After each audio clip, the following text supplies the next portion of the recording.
ito ay rated SPG. Striktong patnubay at gabay ng magulang ang kailangan.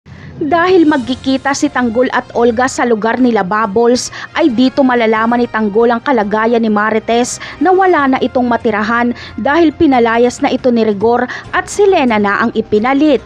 Ikikwento ni Olga kay Tanggol kung paano nila nahuli ni Marites na naghahalikan si Lena at Rigor. Kasama kasi ni Marites si Olga noong pumunta sila sa bahay ni Lena.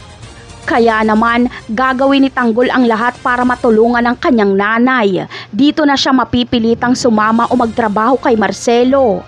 Kakailanganin kasi ni Tanggol ang magaling na abogado ni Marcelo at ipapakilala niya ito kay Marites.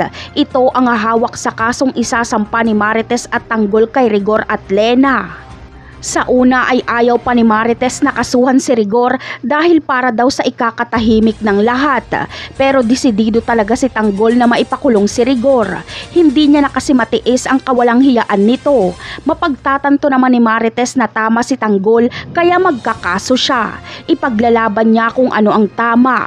Babawi siya kay Tanggol at hindi na kailan matatakot pa kay Rigor. Kaya naman, wala nang takas pa si Lena at Rigor dahil titistigo mismo si Olga laban kay Rigor. Ipapakita ni Olga na totoong kakampi siya nila Marites at Tanggol. Kailangan niya kasing makadikit pa lalo kay Tanggol, lalo pat ikinagulat niyang laya na pala ito at mukhang nagkakamabutihan pa ni Bubbles.